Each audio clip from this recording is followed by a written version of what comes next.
So, hey everyone, welcome to the first panel of the day, maximizing yield with LRTs. So, essentially, panel we're going to talk about strategies and risk in the new DeFi landscape. Especially, it's like a prime time to speak about maximizing yields, given how heated up the market is. We're literally 88k all-time high. So, have a panel of chats that are building different strategies and yield protocols in DeFi that that will share some of their strategies with us today. So maybe we can start with like a quick round of introductions. Yeah, hi. I'm Samyak, co-founder of Fluid and Instant app. Probably you guys have heard about it.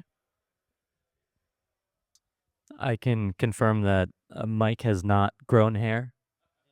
But I'm Charles Mountain, head of ecosystem for Ether.fi, oversee our LRT product launches, DeFi partnerships, incentives, cross-chain strategy, and restaking layer.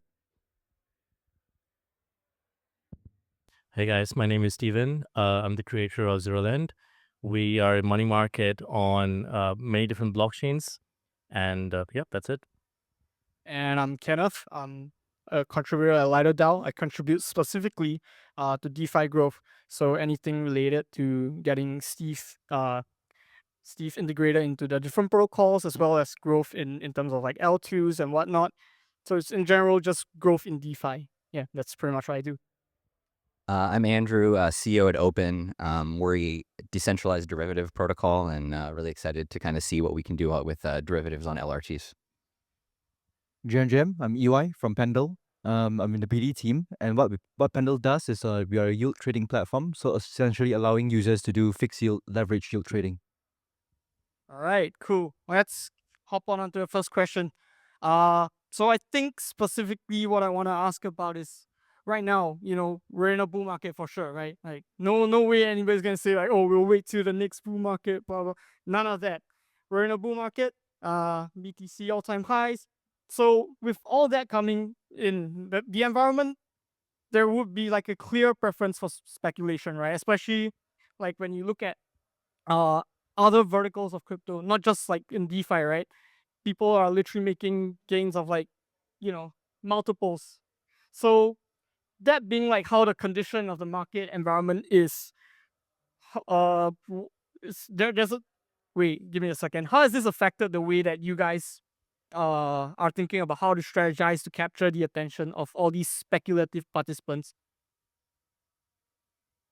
Maybe we can start with Samyak. We're surely in the bull market.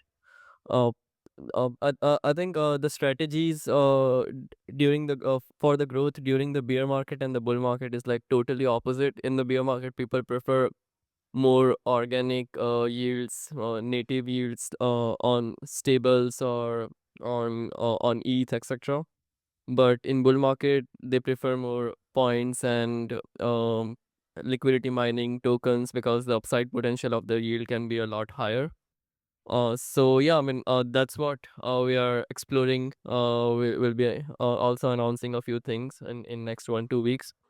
So yeah, engaging more around the tokenomics. How it's the best time to get tokenomics active and have more yields and incentives around that rather than more organic things, which works well in the bear market. Yeah, a lot of this depends on the maturity of the underlying asset and the phases that it goes through. I would say, typically for ETH at the moment, we saw the initial points phase for restaking.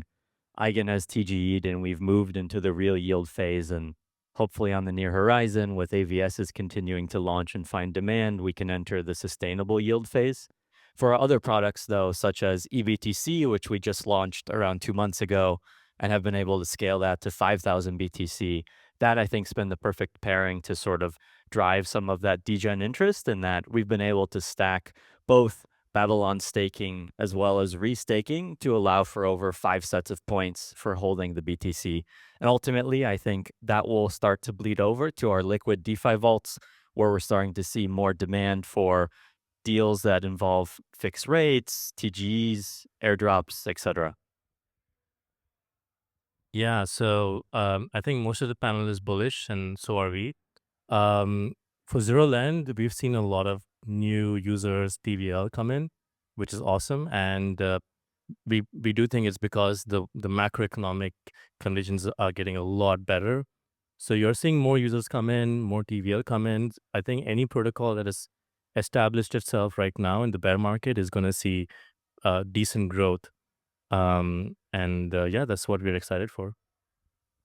Yeah, I think for us, we're kind of a decentralized derivative and perp platform. And so fundamentally, a lot of our users are interested in speculation. And so that's kind of definitely one thing we've been seeing.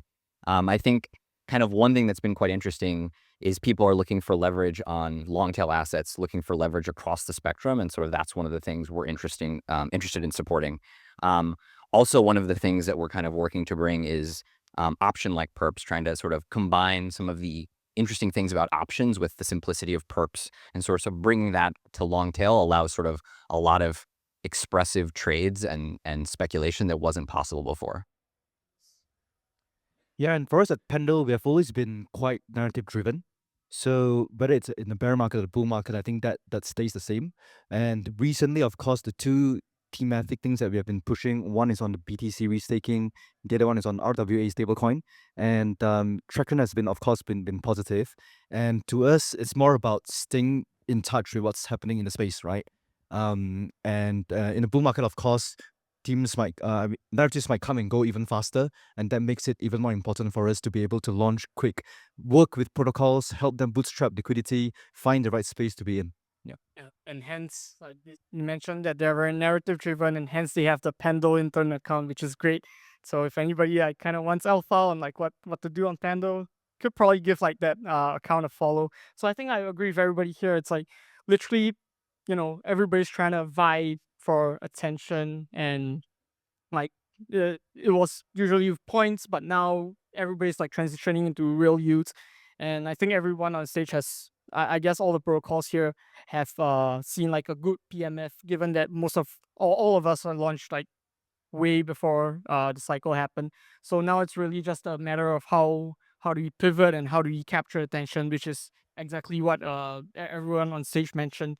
So well, the part that I think like nobody really likes to talk about in a bull market are risks. So risk management and whatnot. It's a bull market, ape season. Nobody really thinks about that. But we're on a panel here. We have to discuss this. I think I'll start off by asking like, so usually when it comes to DeFi, it's about being able to get users to comfortably deploy in size. So whatever size means, it could be mid 7 fix or maybe low 8 fix, for example.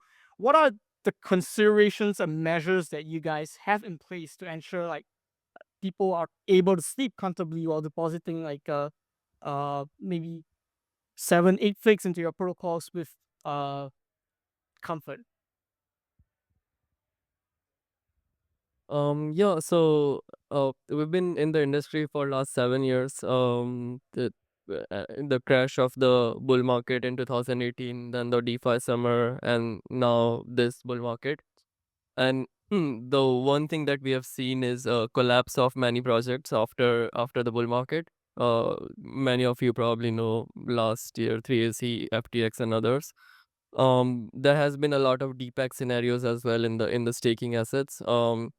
But yeah, I mean, as long as withdrawals are open, that's not really an issue or a temporary thing. So yeah, I mean, on Instant app on Fluid, we usually just deal with the biggest blue chip assets like Ethereum, Bitcoin, or versions of it, staking, restaking, and so on. And we don't indulge into very volatile or immature asset, which can add a lot of risk, can suddenly go to zero, and so on. So yeah, I mean, that will be our same strategy. We'll keep on growing on the major assets, and not indulge in that, and just provide the best services around those assets. I think there's a couple layers in which we try to tackle this. One is on the liquidity side. We work alongside Chaos Labs to help function and create the model for our withdrawal liquidity, working around market volatility and ensuring that we have the different layers of liquidity available, both out on the open market through DEX, through a immediate sort of liquidity pool within a 24-hour range, and further needs beyond that. Outside of that, we also have, the importance around the actual Oracle, which controls the rebasing and withdrawals. That's something that we've recently taken steps to decentralize, and we have one of the AVS's eOracle on the committee, and helping to sort of drive demand both through restaking back to our users, as well as have a net positive in decentralizing that critical portion of our infrastructure.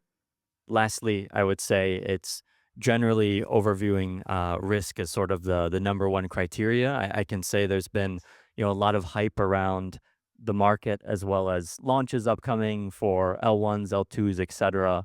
And for the past 4 weeks, we've actually gone through an entire cross-chain audit with our layer 0 OFTs, etc., which just shows that instead of rather trying to chase every new launch, every new chain, every new ecosystem, we're willing to put all that on pause to make sure that risk comes first for our users. Yeah, so ZeroLend kind of does quite a few things. We have continuous audits that we keep doing. So we've been audited by 4 or 5 different audit firms. We have an Immunify bug bounty. We have real-time threat monitoring. We also have our risk managed by Chaos Labs as well. Great people that help us protect our markets. And we try our best to be opportunist, but also conservative with listing assets and creating new markets. So that's been the strategy of ZeroLend, is to also be very conservative when it comes to risk management, and that's it. Yeah. Yeah, I think 2 interesting things from our side that I can mention. So I mentioned that kind of one of the goals is long tail perp markets, and that's a hard thing. There's a lot of risk with sort of that thing. But I think one thing that you have to do if you want to do that is have sort of segregated risk between different assets. A token that's exploited, a token that goes to zero, shouldn't impact your BTC market. So I think that's kind of one important thing you need to think about there. And I think more generally, security is super important in this space. And there's kind of the startup thing, move fast and break things. And I think we have like a much larger challenge in this space that we have to move fast and not break things. And so that's kind of one of the things that I sort of push us to do. It's like the consequences are massively high when we're dealing with financial products and people's money. We can't just, build a front end. And if a user can't buy something, it's not, huge consequences. So I think we got to be careful and cognizant of that.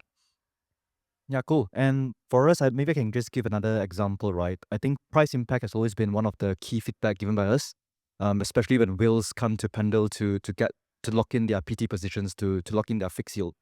And so price impact has always been something that is a key consideration for us. And we work very closely, essentially, with all our protocols, our partner protocols, to ensure that the price impact remains low. And for example, with Ether.fi, we have a very positive relationship with them. We work quite closely, always ensuring that there is sufficient DEX liquidity in events where we expect huge movements of funds in or out of Pendle, especially during closer to the maturity dates. So I think on that front, I think price impact is also a key factor for, especially if you're trying to attract whales to deposit into your protocol. Yeah, I think everybody echoed kind of like the same sentiment around like security culture, and like particularly like what Andrew mentioned, which is it's of our like our utmost priority to have to move fast but not break things. So it's a good balance between like ensuring that your protocols thoroughly audited, going all in, like for example like what Rock said about going all in on security, and not being kind of conservative, but at the same time you have to be able to move fast with things. So getting your audits ready, ensuring that everything done by the DAO or the protocol is up to standards, and making sure that users can comfortably use the protocol without the fear of any exploits or anything like that. So yeah, I think this is a strong security culture that all of the protocols on stage are committed to, and that's pretty much like risk management for users in this space, but in particular. So I also want to ask, when you guys talk to users of your protocol, right? What's one thing that's been highly demanded in terms of enabling more capital efficiency? Because as markets heat up, people want to be as leveraged as possible so that they can maximize their returns and their gains through using DeFi or just longing things. But what's one thing that people have demanded in particular in terms of how to be more efficient with the capital that they've deposited into your protocol? Um, so I think there are sorry, there are all kinds of users and demands. Like especially in the money market, you need lending and borrowers more or less the equal demand of both. So juggling between what the interest rates should be. Yeah, I mean, we see the demands of the lenders who wants to just lend stables and earn high APR during the bull market, probably 10+% in their stables. And on the other side, there are leveragers and borrowers who want the highest, like a higher leverage as much as possible. Fluid provides the highest leverage in the industry just because of the highly optimized liquidation engine, and there are a lot of algorithmic things we have done to achieve that highest level of capital efficiency. And recently, we also launched Fluid Dex, which is like a whole new paradigm shift. It's a whole new way to Dex. Basically, it allows you to generate $39 worth of liquidity from $1. Yeah, so that we have also seen extremely high demand of. Yeah, and reaching the caps within a weeks. So yeah. Yeah, I'd say one of our most requested features has been composability of our DeFi liquid vaults. Users love the kind of one click and go away portion of that, where we actively manage the risk and positions and deployments for them in DeFi, and let them not have to stay so on top of the ball following how fast the space is changing. But with that, we've taken some of that feedback and are actually working to allow liquid vaults to be used as collateral for our Ether.fi Cash, which is our credit card launch that will be coming end of year. And so users will be able to hold positions in DeFi liquid vaults, effectively spend that in real life through borrowing against them or selling those positions. And hopefully, with that in time, we can prove a sustainable path for figuring out the underlying risk and pricing on the Oracle and work with our borrow lend partners to see, beyond kind of the next step. I think recently was the addition of PTs onto some of the borrow lend markets. Perhaps we can actually get DeFi vaults there too, depending on the underlying risk criteria. Yeah, so definitely agree with Samyak. Like there's, in the bull market, we are seeing an increased demand for leverage. So at ZeroLend, it's quite simple. People want to see more leverage or higher LTVs offered with assets. And I think that's been our number one requested feature. So yeah. Yeah, I think there's a couple interesting ones. So we developed this perp called Squeeth. It's like a squared ETH perp. And one of the biggest user complaints that they weren't able to do was leverage it. So there's definitely a demand to be able to capitally efficiently trade perps and sort of option-like perps. I think another interesting one and kind of a pretty common theme is yielding collateral. Perp exchanges that just have USDC. There's a lot of money left on the table and a lot of sort of massive capital inefficiency, and also flexible collateral options. If you can only have one sort of collateral for perps, it leads to sort of siloed derivatives across exchanges. And I think one of the other interesting things is also market making for perps is very expensive. Bootstrapping perp market liquidity, especially for the long tail, very expensive and not very effective. And so sort of in our new protocol, we sort of redesigned how that's done and basically allow perp market liquidity to be bootstrapped in the same way that, and with the same amount of risk as something like a stable pool like DAI USDC. And so you can get like minimum 20x more efficient liquidity for perps. And you can sort of just tie into the spot market liquidity that exists in all of DeFi, off-chain, CeFi, etc. Yeah, for us, when it comes to capital efficiency, it's also leverage, and more specifically PT looping, right? So PT leverage. And for you guys who are perhaps not familiar, essentially that means that after getting PTs on Pendle, whereby you have fixed your yield, you are then able to use it as collateral in various money markets to borrow and then redo the whole and repeat the whole positions, right? So essentially helping you to leverage your PT positions. So that is something that has always been very popular, and we have worked with a lot of money markets, right? Top tier money markets, ZeroLend being one of them. They were first to launch our BTC restaking assets, right? And not only that, we're also working with quite a number of different money markets like Morpho, Euler recently as well, and also a couple more on Arbitrum. So that's something that we think that definitely with the bull market coming, we are in the bull market. It's something where the demand will still continue to be very strong.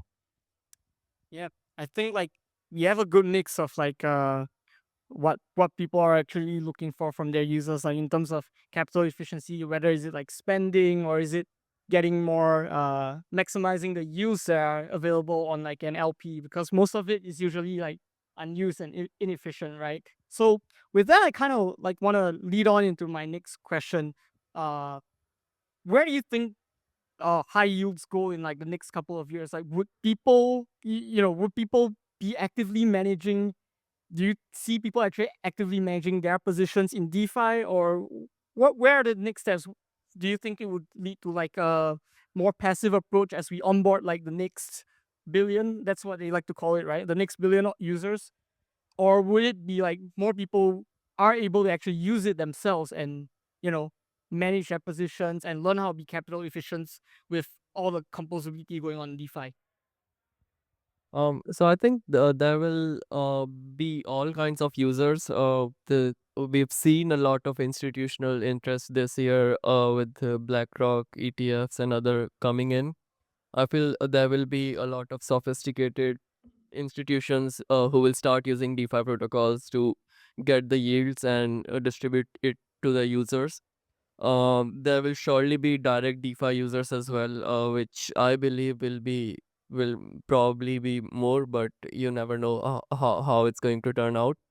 Yeah. So I mean, overall, will I expect after the bull run, DeFi will at the peak of the bull run, DeFi will probably hit a half trillion or $1 trillion of total value logged. So yeah, I mean, this year it's going to be much more different than all the other years, because it's just everything is at a very high stakes. But yeah, overall will be interesting to see. Yeah, I think ultimately something that we try to focus on and believe we do well is the simplification of narratives as well as the simplification of utility. And so that is allowing users to retain that permissionless control while also giving them exposure and access to these opportunities that arise in different ecosystems. I would say ultimately, I don't think the next 100 million users that we onboard have the underlying desire to become their own bank or delve deeper into DeFi. And so I think the way that we're able to work with our partners here, give access to their protocols for a way that retail can easily understand and digest through our liquid vaults and also restaking products are the way that we go in terms of scaling. Yeah, agree with my colleagues here. Just to add on to one thing is we are going to see improvement in security as well, because DeFi today is riddled with hacks and exploits, and these are quite at massive scales. So there's a lot of new tech that's coming in that is going to help make DeFi more secure and safer for lay people to use. So that's something I'm excited for. Yeah, I think, likewise, we've been focused on trying to kind of simplify complex derivatives. So sort of simplifying options, trying to make automated strategies that attempt to sort of replicate complex TradFi, short volatility strategies, things like that.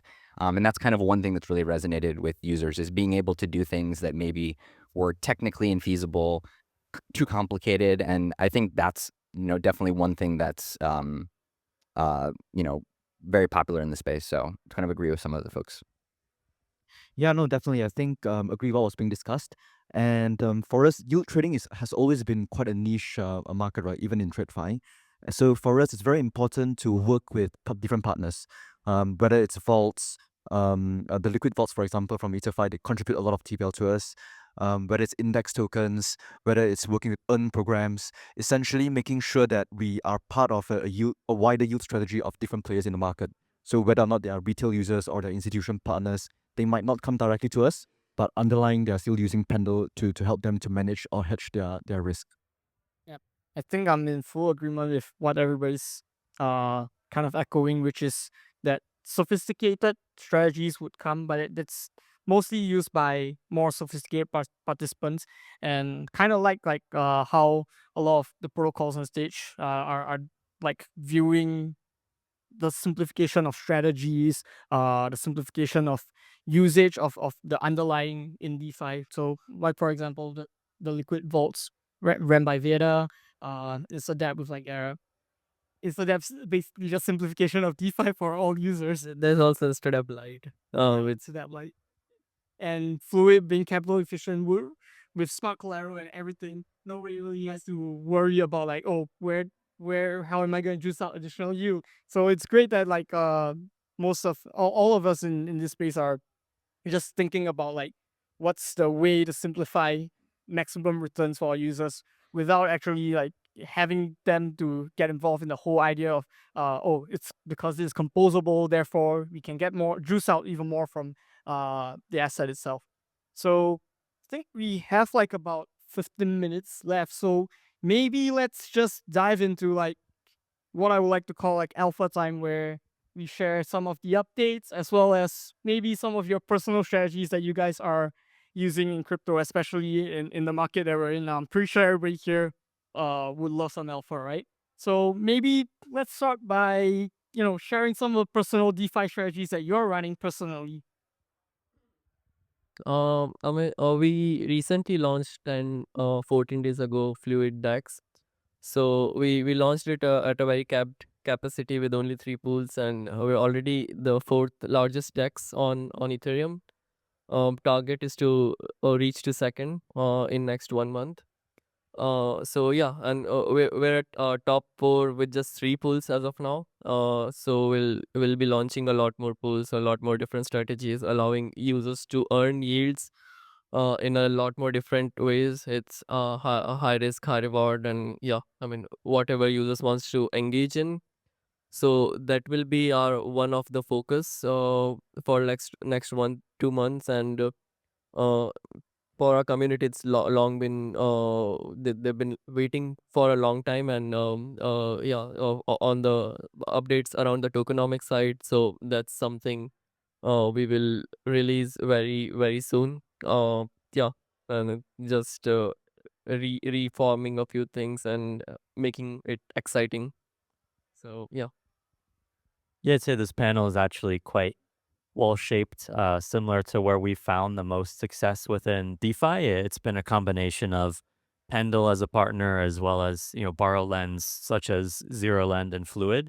We do have a variety of our assets available on all of our partners here, and what I like most about borrow lend specifically is that you can actually, depending on your internal sort of risk guidance, have the flexibility to dial up and dial down your exposure, your leverage, etc., because you're able to harness sort of the ability to capture the restaking yield versus the base ETH rate. And so beyond that, I would say, interesting things coming on our end. We are planning on launching a liquid vault for BTC quite soon. I think this will be quite interesting to help, continue to source opportunities for BTC.fi as it continues to grow as a narrative, and we'll be working with expanded partners on that front as well. Looking forward over toward the end of the year, we are looking to roll out our version 1 of the credit card. I'm quite excited for that, as that will bring kind of the merging of off-chain and on-chain utility, where you'll be able to take any of your Ether.fi assets and effectively spend those with a real-life Visa card. And beyond that, really have been focused quite strongly on our restaking layer, working to build out joint products with the AVSs which we support to help grow the demand side and effectively push that transition toward the sustainable yield phase as quickly as possible. Amazing. Yeah, so ZeroLand, we're quite excited for a few things. So first off, like we've grown a lot on ETH mainnet. We are very bullish on BTC-Fi. So ZeroLend is now the largest BTC-Fi lending market on ETH mainnet. We're also expanding to Berachain, we're expanding to Sonic, we're expanding to Dawn. We are, of course, working on growing on base as well. We're working very closely with Ether.fi and Pendle to do more listings of assets. And some of the strategies like I'm personally using is the Pendle PT loop, which EY mentioned recently, where it's an interesting strategy to kind of get more leveraged yields on your Bitcoin. So I'm using my own product to get more BTC yields.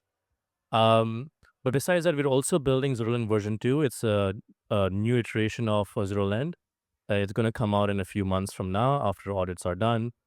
And we're also enabling a fee switch for zero token stakers, which means that if whatever lending protocol revenue we generate, we're going to be passing it back to our stakers. So these are like the few things that we are excited for. Yeah, for me, I'll start with things I've been doing. So definitely basis trading. That's something that it's been super popular. I imagine will be maybe will still be popular just because the basis trade rates are going to go higher as everyone wants more and more leverage in the space. And just I also do a lot of vol trading. In a past life, I was options market maker and prop trader. Probably not the typical DeFi things, very super technical things, but that's just something I enjoy doing. As for Opyn, so we have a new protocol launching in Q1 2025 called Open Markets, and we're pretty excited about that. It's basically going to be Uniswap, but for perps. So anyone's able to deploy a perp market on any two assets, kind of in the same way that you deploy a Uniswap pool. And so that's kind of one of the things that we're really excited to bring to the world. It's also kind of sort of designed in a way that's something we call true DeFi. It's permissionless, it's immutable, it's composable. It can sort of, it's not, a CeFi product, in DeFi drag. And so, yeah, basically, we're really excited for the possibilities with, LRTs, long tail assets, being used as collateral in these markets. You're able to deploy a perp market on an LRT. If you want to go 10x long LRTs, people can deploy those markets. They could also just be collateral in, an ETH market, for example. But so I think there's a lot of interesting opportunities on sort of building sort of decentralized derivatives on a lot of things that haven't been possible yet. And so super excited to bring that off the world soon. Yeah, I think in the coming weeks and months, right, there will be a lot of various new innovative products in the market. I think Fluids DEX is one of them that just launched, I think, last week or 2 weeks ago. And these are the kind of products that we think that will really come quick in the next few months as the market really hits up, right? And for me personally, I think it's very important to participate, right? Even if you don't deploy huge funds in it, just go and check it out, understand how they are building their products, what's the advanced or the new ideas that's being introduced, and see how you can incorporate that within your own protocols. So that's on the generic front. Another alpha, I guess, the perps I can share is that I'm not sure whether you guys realized, but PTSUSDE right now for the December maturity is 19% APY, right? So that's absolute return of 2% APY, and it's for those of you who are into stables, perhaps that's something that you can look into, because I think that the rise of the APY is driven by two factors, right? One is from the increase in stake yield from SUSDE, and the other one, of course, is that as the market hits up, the expectation of ENA's value goes up as well, which is what drives the higher fixed APY for the PTSUSDE market. So highly recommend you guys to look into that. Man, I can't believe we came so far. Like nowadays, you actually get real yields on 20%. But last I remember, 20% stable yields. The last cycle, everybody, I think, I don't know where that came from. But nice. We're literally seeing like real yields based on speculation and demand for points that translate into. It's kind of like the I guess this is DeFi 2.0, because like DeFi 1.0 is literally people farming all the LM programs that maybe L1s have, or just farming like governance tokens like Sushi back in the days, right? So now we're actually seeing real demand, and actually on stables you can actually get like 20% APY, and it's not yeah. So yeah, that's kind of a lot of alpha that's being dropped. So with the Fluid token, BTC Liquid, the Ether.fi Liquid, but for BTC, fee switch for ZeroLend, perp launchpad, I would say, of sorts, right? Yeah, as well as 20% on stables. So I mean, on Lido's end, think in the upcoming weeks, we'll definitely see more deployments of Repsteve as we start streamlining the whole process of getting Repsteve multi-chain. So it's to ensure that like Repsteve on other chains are usually secure and canonical. It has to go through like a long governance process, which I think I wouldn't want to explain on like the stage. But we kind of have the process streamlined. The contributors of DAO have kind of streamlined that process to make sure that it's efficient and secure at the same time. And pretty much we'll go past like a vote to get that through. So I think in the next couple of months you'll see Repsteve on more chains, and namely I think to start with its Uni chain, as well as like a couple of vaults as we transition into kind of like finding a U layer of sorts where users can park and deploy, which was why I kind of asked the question earlier, like how are we strategizing in terms of like capturing attention of users that are going to be new to DeFi. So I think we only have like 2 minutes left for the panel. I think we can just do a quick fire round of predictions for 2025, and I don't mean price. Like where does DeFi go from here?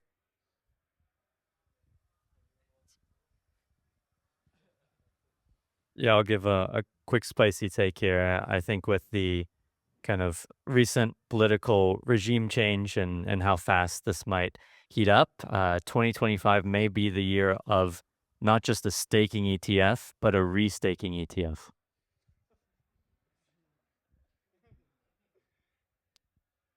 I mean, I guess I would say I'm not convinced that retail is really back in the same way that they were last cycle yet. I'm not getting texts from random friends. I'm not getting my family talking too much to me yet. So I think, I think definitely in terms of, the amount of TVL and the amount of activity we see on DeFi, it's not really, gotten anywhere close to what we're going to see when, people, I have friends that, were super active in DeFi, in like 2020, and they haven't been talking to me yet. So I don't think they're back in the space yet. So